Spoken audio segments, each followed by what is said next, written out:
Yan. Magluluto tayo ng kwan. Sisig na naman. Ito. Yung balat ng ulo ng kambing. Lulutuin natin. Para may ulam tayo. Yan. Ganun lang yan. Luto-luto lang tayo.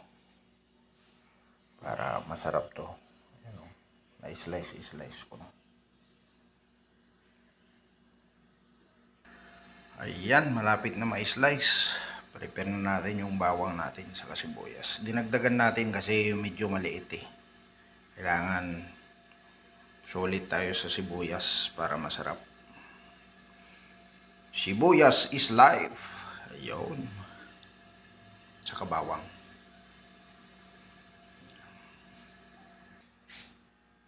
Ayan, na-slice na natin yung ricado natin.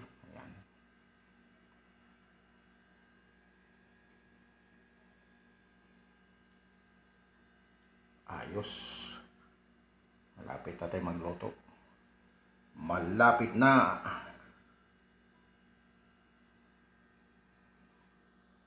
Ayan. Gisa-gisa tayo. Gisa-gisa.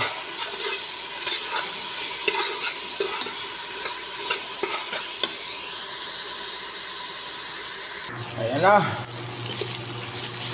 Ongoing na. Day off natin eh, Friday, kaya luto-luto tayo ng medyo pang sakalam. Yan o, may matching pa yan. May kasama pang fried rice yan. Nakahingi tayo sa kasal. Nakahingi tayo ng rice. So, sinangag lang natin guys, sinangag.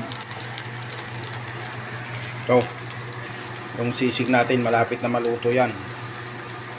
So alam ng pares ng sisig, medyo mabigat na naman ito na kainan. Fried rice. So ay halo-halo na yan, kompleto regados na yan, pang malakasan na yan, pang sakalam. Ayan, luto na yung sisig natin. Yan, napakasarap. Ayan. Ito na rin yung fried rice natin with vegetable mix yan at saka egg. Siyempre masarap masyado yan.